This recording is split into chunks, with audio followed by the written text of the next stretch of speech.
हर हर महादेव, जय माता की, नमः शिवाय। सावन मास के इस पवित्र पावन महीने के अंदर हमने जो शिव पुराण में से विभिन्न अवतारों की, भगवान शिव की विभिन्न लीलाओं की और उनके अलग अलग स्वरूप में अवतार लेने की जो श्रृंखला शतरुद्र संहिता से शुरू करी है, आज उसी श्रृंखला में हम नंदीश्वर अवतार का वर्णन करने जा रहे हैं। और साथ ही साथ आप सबका बहुत बहुत साधुवाद है कि आपका इतना प्रेम और इतना वात्सल्य हमें प्राप्त हो रहा है और आपकी द्वारा ये जो कुटुंब दिन प्रतिदिन धीरे धीरे बढ़ता जा रहा है और एक महान कुटुंब की तरह बनता जा रहा है, उसके लिए भी आपका आभार है। आशा करते हैं आप आगे इसी तरह हमारे इस परिवार को पसंद करते रहेंगे, बढ़ते रहेंगे और बढ़ाते भी रहेंगे। आइए आज हम शतरुद्र संहिता के अंदर वर्णन भगवान भोलेनाथ के नंदी अवतार के बारे में चर्चा करते हैं, उनकी कथा का वर्णन करते हैं और अपने आप को शिवमय बनाते हैं। सनत कुमार जी ने पूछा, प्रभु आप महादेव के अंश से उत्पन्न होकर पीछे शिव को कैसे प्राप्त हुए?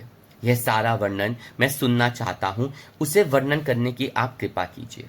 और सनत कुमार जी के पूछने पर नंदीश्वर बोलते हैं, सर्वज्ञ सनत कुमार जी, मैं जिस प्रकार महादेव के अंश से जन्म लेकर शिव को प्राप्त हुआ वह प्रसंग मैं आपको वर्णन करता हूं।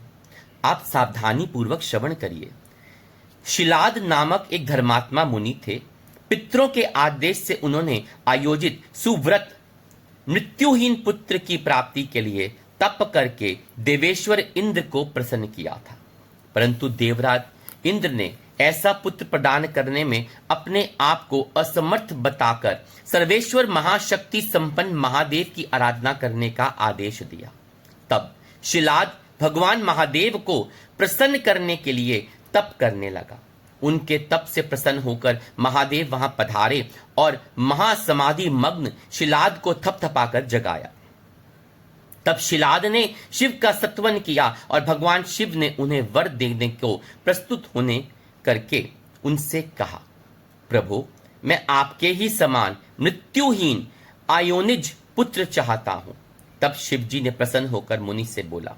शिव कहते हैं, तपोधन विप्र, पूर्व काल में ब्रह्मा जी ने, मुनियों ने तथा बड़े बड़े देवताओं ने मेरे अवतार धारण करने के तपस्या द्वारा मेरी आराधना की थी। इसलिए मुने, यद्यपि मैं सारे जगत का पिता हूं, फिर भी तुम मेरे पिता बनोगे और मैं तुम्हारा आयोनिज पुत्र होऊंगा तथा मेरा नाम नंदी होगा।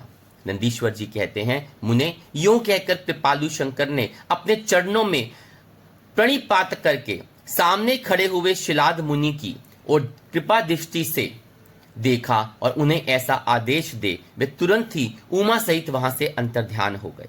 महादेव जी के चले जाने के पश्चात महामुनि शिलाद ने अपने आश्रम में जाकर ऋषियों को सारा वृत्तांत कह सुनाया।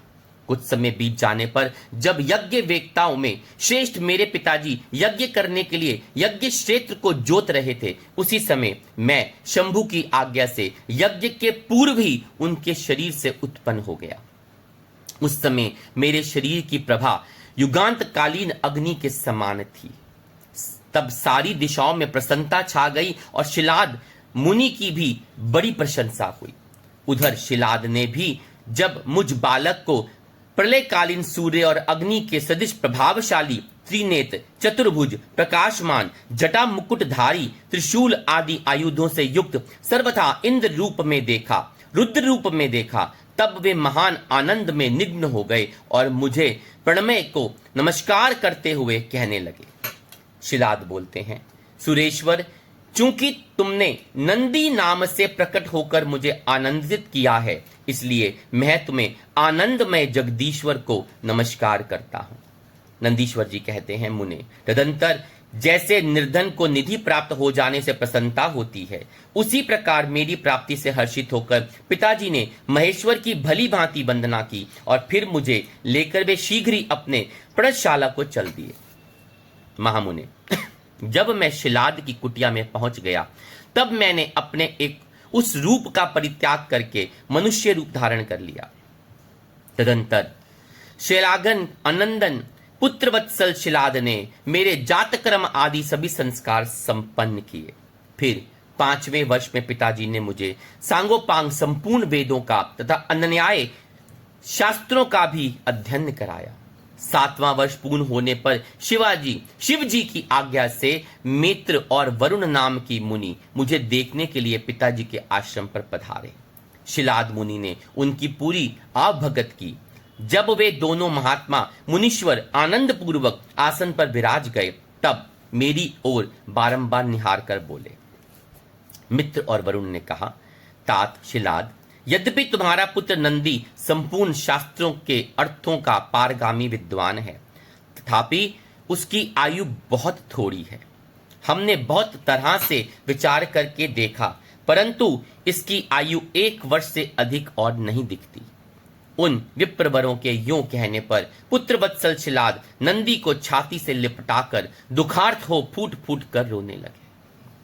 तब पिता और पितामह की को मृतक की भांति भूमि पर पड़ा हुआ देख नंदी शिव जी के चरण कमलों का स्मरण करके प्रसन्नता पूर्वक पूछने लगा, पिताजी, आपको कौन सा ऐसा दुख आ पड़ा है जिसके कारण आपका शरीर कांप रहा है और आप रो रहे हैं? आपको वह दुख कहां से प्राप्त हुआ है? मैं उसे ठीक ठीक जानना चाहता हूं, कृपा करके मुझे बताएं। पिता ने कहा, बेटा, तुम्हारी अल्प आयु के दुख से मैं अत्यंत दुखी हो रहा हूं। तुम ही बताओ, मेरे इस कष्ट को कौन दूर कर सकता है? मैं उसकी शरण ग्रहण करूं। पुत्र बोला, पिताजी, मैं आपके सामने शपथ करता हूं और यह बिल्कुल सत्य बात कर रहा हूं कि चाहे देवता, दानव, यम, काल तथा अन्याय प्राणी ये सब के सब मिलकर मुझे मारना चाहें, तो भी मेरी बाल्यकाल में मृत्यु नहीं होगी। आप दुखी मत होइए। पिता ने पूछा, मेरे प्यारे लाल, तुमने ऐसा कौन सा तप किया है, अथवा तुम्हें कौन सा ऐसा ज्ञान, योग या ऐश्वर्य प्राप्त है जिसके बल पर तुम इस दारुण दुख को नष्ट कर दोगे? पुत्र ने कहा, तात, मैं ना तो तप से मृत्यु को हटाऊंगा, ना विद्या से। मैं महादेव जी के भजन से मृत्यु को जीत लूंगा। इसके अतिरिक्त अन्य कोई उपाय है ही नहीं। नंदीश्वर जी कहते हैं, मुने, यूं कहकर मैंने सिर झुकाकर पिताजी के चरणों में प्रणाम किया और फिर उनकी प्रदक्षिणा करके उत्तम वन की राह ली। इसके आगे नंदीश्वर जी कहते हैं, मुने, वन में जाकर मैंने एकांत स्थान में अपना आसन लगाया और उत्तम बुद्धि का आश्रय ले मैं उग्र तप में प्रवृत्त हुआ और बड़े बड़े मुनियों के लिए भी जो दुष्कर होता था। उस समय मैं नदी के पावन उत्तर तट पर सदृढ़ रूप में ध्यान लगाकर बैठ गया और एकाग्र तथा समाहित मन से अपने हृदय कमल में के मध्य भाग में 3 नेत्र, 10 भुजा और 5 मुख वाले शांति स्वरूप देवादिदेव सदाशिव का ध्यान करके रुद्र मंत्र का जप करने लगा। तब उस जप से मुझे तल्लीन देखकर चंद्रार्ध भूषण महेश्वर परमेश्वर महादेव प्रसन्न हो गए और उमा सहित वहां पधार कर प्रेम पूर्वक बोलते हैं। सदाशिव ने कहा, शिलानंदन, तुमने बड़ा उत्तम तप किया है। तुम्हारी इस तपस्या से संतुष्ट होकर मैं तुम्हें वर देने के लिए आया हूं। तुम्हारे मन में जो अभिशिष्ट हो वह मांग लो। महादेव जी के यूं कहने पर मैं सिर के बल उनके चरणों में लौट गया और फिर बुढ़ापा तथा शोक का विनाश करने वाले परमेशान की स्तुति करने लगा। तब परम कष्टहारी वृषभ ध्वज परमेश्वर शंभु ने मुझ परम भक्ति संपन्न नंदी को, जिनके नेत्रों से आंसू झलक आए थे और जो सिर के बल चरणों में पड़ा था, अपने दोनों हाथों को से पकड़कर उठा लिया और शरीर पर हाथ फेरने लगे। फिर वे जगदीश्वर गणाध्यक्षों तथा हिमालय कुमारी पार्वती देवी की ओर दृष्टिपात करके मुझे कृपा दृष्टि से देखते हुए यूं कहने लगे, वत्स नंदी, उन दोनों विप्रों को तो मैंने ही भेजा था। महाप्राज्ञ, तुम्हें मृत्यु का भय कहां? तुम तो मेरे समान हो, इसमें तनिक भी संशय नहीं है। तुम अमर, अजर, दुख रहित, अव्यय और अक्षय होकर सदा गणनायक बने रहोगे तथा पिता और सदर वर्ग सहित मेरे प्रियजन हो जाओगे। तुम में मेरे ही समान बल होगा। तुम नित्य मेरे पार्श्व भाग में स्थित रहोगे और तुम पर निरंतर मेरा प्रेम बना रहेगा। मेरी कृपा से जन्म, जरा और मृत्यु तुम पर अपना प्रभाव नहीं डाल सकेंगे। नंदीश्वर जी कहते हैं, मुने, यूं कहकर कृपा सागर शंभु ने कमलों की बनी हुई अपनी शिरोमाला को उतारकर तुरंत मेरे गले में डाल दिया। विप्रवर, उस शुभ माला के गले में पड़ते ही मैं 3 नेत्र 10 भुजाओं से संपन्न हो गया तथा द्वितीय शंकर सा प्रतीत होने लगा। तदंतर परमेश्वर शिव ने मेरा हाथ पकड़कर पूछा, बताओ अब तुम्हें कौन सा उत्तम वर दूं? फिर उन वृषभ ध्वज ने अपनी जटा में स्थित हार के समान निर्मल जल को हाथ में ले तुम नदी हो जाओ यूं कहकर उसे छोड़ दिया।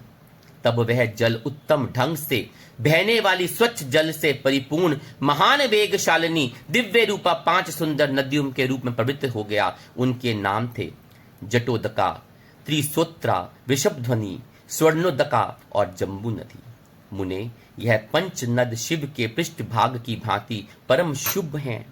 परमेश्वर के निकट इसका नाम लेने से यह परम पावन हो जाता है। जो मनुष्य पंच नद पर अपना स्नान और जप करके परमेश्वर शिव का पूजन करता है वह शिव सायुज्य को प्राप्त करता है, इसमें कोई संशय नहीं है। तत्पश्चात शंभु ने उमा से कहा, अव्यय, मैं नंदी का अभिषेक करके इसे गणाध्यक्ष बनाना चाहता हूं, इस विषय में तुम्हारी क्या राय है? तब महादेवी उमा बोलती हैं, देवेश, आप नंदी को गणाध्यक्ष पद प्रदान कर सकते हैं क्योंकि परमेश्वर यह शिलाद नंदन मेरे लिए पुत्र सरीका है, इसलिए नाथ यह मुझे बहुत ही प्यारा है। तदंतर भक्तवत्सल भगवान शंकर ने अपनी अतुल बलशाली गणों को बुलाकर उनसे कहा। शिव बोलते हैं, गणनायकों, तुम सब लोग मेरी एक आज्ञा का पालन करो। यह मेरा प्रिय पुत्र नंदीश्वर सभी गणनायों का अध्यक्ष तथा गणों का नेता है, इसलिए तुम सब लोग मिलकर इसका मेरे गणों के अधिपति पद पर प्रेम पूर्वक अभिषेक करो और आज से यह नंदीश्वर तुम लोगों का स्वामी होगा। बोले नंदी भगवान की जय। नंदीश्वर जी कहते हैं, मुने, शंकर जी के इस कथन पर सभी गणनायकों ने एवमस्तु कहकर उन्हें स्वीकार किया और वे सामग्री जुटाने में लग गए। फिर सब देवताओं तथा मुनियों ने मिलकर मेरा अभिषेक किया। तदंतर मरुतों की मनोहारिणी दिव्य कन्या सुयशा से मेरा विवाह करवा दिया गया। उस समय मुझे बहुत ही दिव्य वस्तुएं प्राप्त हुई। महामुने, इस प्रकार विवाह करके मैंने अपनी उस पत्नी के साथ शंभु, शिवा, ब्रह्मा और श्रीहरि के चरणों में प्रणाम किया। तब त्रिलोकेश्वर भक्तवत्सल भगवान शिव पत्नी सहित मुझसे परम प्रेम पूर्वक बोले। सदाशिव महादेव कहते हैं, सत्यपुत्र, यह तुम्हारी प्रिय सुयशा और तुम मेरी बात सुनो। तुम मुझे परम प्रिय हो, अतः मैं स्नेह पूर्वक तुम्हें मनोवांछित वर प्रदान करूंगा। गणेश्वर नंदीश, देवी पार्वती सहित मैं तुम पर सदा संतुष्ट हूं, इसलिए वत्स तुम मेरा उत्तम वचन श्रवण करो। तुम मेरे अटूट प्रेमी, विशिष्ट, परम ऐश्वर्य संपन्न, महायोगी, महान धनुर्धारी, अजय, सबको जीतने वाले, महाबली और सदा पूज्य होगे। जहां मैं रहूंगा वहां तुम्हारी स्थिति होगी और जहां तुम रहोगे वहां मैं सदा उपस्थित रहूंगा। यही दशा तुम्हारे पिता और पिता मां की भी होगी। पुत्र, तुम्हारे ये बल महाबली पिता परम ऐश्वर्यशाली मेरे भक्त और गणाध्यक्ष होंगे। वत्स, ये ही नियम तुम्हारे पिता महा पर भी लागू होंगे। अंत में तुम सब लोग मुझसे वरदान प्राप्त करके मेरा सानिध्य प्राप्त करोगे। नंदीश्वर जी कहते हैं, मुने, तत्पश्चात महाभागा महा उमा देवी वर देने के लिए उत्सुक हो मुझ नंदी से बोली, बेटा, तू मुझसे भी वर मांग ले, मैं तेरी सारी अभिशिष्ट कामनाओं को पूर्ण कर दूंगी। तब देवी ने कि उस वचन को सुनकर मैंने हाथ जोड़कर कहा, देवी, आपके चरणों में मेरी सदा उत्तम भक्ति बनी रहे। मेरी याचना सुनकर देवी ने कहा, एवमस्तु, ऐसा ही होगा। फिर शिवा नंदी की प्रियतमा पत्नी सुयशा से बोली। देवी ने कहा, वत्से, तुम भी अपना अभिशिष्ट वर ग्रहण करो। तुम्हारे 3 नेत्र होंगे, तुम जन्म बंधन से छूट जाओगी और पुत्र पौत्रों से संपन्न रहोगी तथा तुम्हारी मुझ में और अपने स्वामी में अटल भक्ति सदैव बनी रहेगी। नंदीश्वर जी कहते हैं, मुनीश, तदंतर शिव जी की आज्ञा से परम प्रसन्न हुए ब्रह्मा, विष्णु तथा समस्त देवगणों ने भी प्रेम पूर्वक हम दोनों को वरदान दिए। तत्पश्चात परमेश्वर शिव कुटुंब सहित मुझे अपनाकर तथा उमा सहित वृक्ष पर आरूढ़ होकर संबंधियों एवं बंधुओं के साथ अपने निवास स्थान को चले गए। तब वहां उपस्थित विष्णु आदि समस्त देवता मेरी प्रशंसा तथा शिवा की स्तुति करते हुए अपने अपने धाम को चल दिए। वत्स, इस प्रकार मैंने तुमसे अपने अवतार का वर्णन कर दिया है। महामुने, यह मनुष्यों के लिए सदा आनंददायक और शिव भक्ति का वर्धक है। जो श्रद्धालु मानव भक्ति भावित चित्त से मुझ नंदी के इस जन्म, वर प्राप्ति, अभिषेक और विवाह के वृत्तांत को सुनेगा अथवा दूसरों को सुनाएगा तथा पढ़ेगा या दूसरों को पढ़ाएगा, वह इस लोक में संपूर्ण सुखों को भोग कर अंत में परम गति को प्राप्त होगा। बोलिए हर हर महादेव, नंदीश्वर महादेव की जय। आशा करते हैं कि आपको शिव के नंदीश्वर अवतार की ये कथा लाभदायक और आनंदमयी शिवमयी लगी होगी। पसंद आई हो तो लाइक कीजिए, और हाँ, आपको सूचना नहीं मिल रही इसका मतलब आपने अभी तक सब्सक्राइब नहीं किया है, तो बेल आइकॉन दबाइए और परिवार का हिस्सा बनिए, ताकि आने वाली हर वीडियो की सबसे पहले खबर आप तक पहुंचे और आप उसका आनंद और लाभ उठा सकें। अपने कमेंट करना मत भूलिएगा, बहुत ज़रूरी इंपॉर्टेंट होते हैं वो। कहिए हर हर महादेव।